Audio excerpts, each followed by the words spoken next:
akong inahan. Nausa ka single parent. Ma, dagan kaayo salamat. Nakita na ko ang imong sakripisyo. Ang imong kagapoy o imong kaugmaon. Bisan lusod sa kayo. Nalagad ka na niya. At nalala ko ka na pusan para rin mo. Ito ako gusto kong inspirasyon. Always remember, success is not just about achievements, but about the person we become along the way. Morning, sir, distinguished guests, especially to our cluster head, Mr. Winay Orang. Good morning, ma'am. School head of Hinaghuban Elementary School, Mrs. Gina Paulenes. Good morning, ma'am. To our dedicated teachers, proud parents, fellow graduates, ladies and gentlemen, good morning. Today marks not just the end of a chapter, but the beginning of a new journey. As we stand here, wearing our caps and gowns, we carry with us years of hard work, sacrifices, and unforgettable memories. 6 years ago, we came to school as young children. Some of us shy, some excited, and some a little scared. We learned how to read, write, and most importantly, how to become better individuals. Along the way, we made friends, shared laughter, and created memories we will never forget.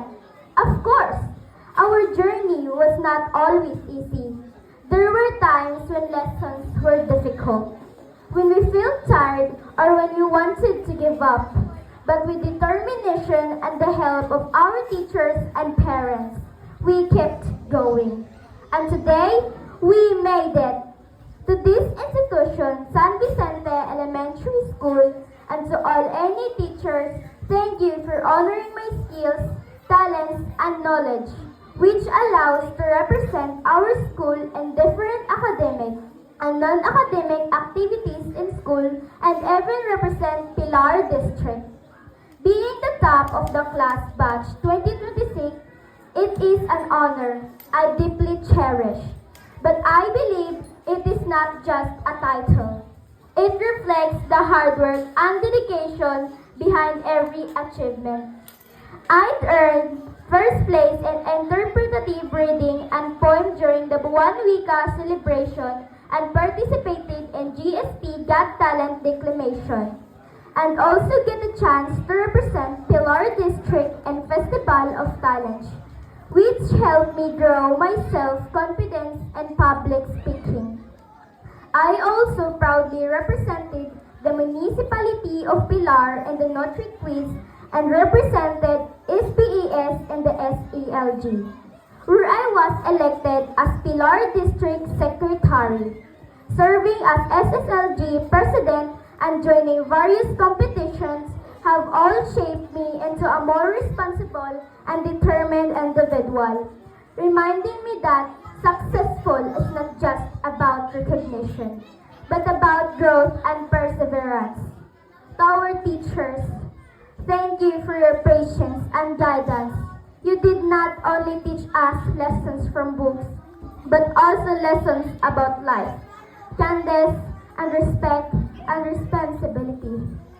Sa akong inahan, nausa ka single parent.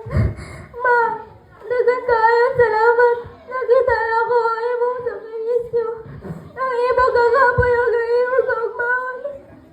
Bisan lusod sa kayo. Nalagad ka na niya.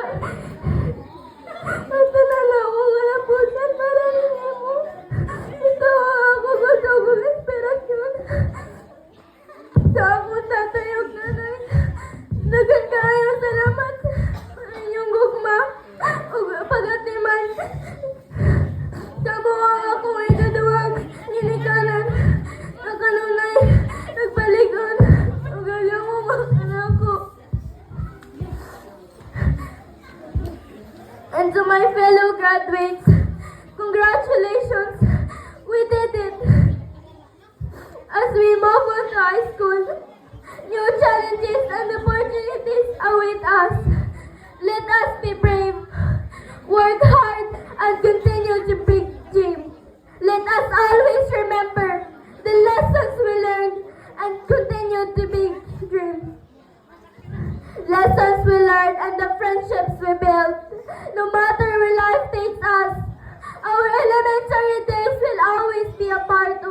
are today. Lastly, always remember, success is not just about achievements, but about the person we become along the way. Let us strive to make a difference, no matter how small, and to always do what is right.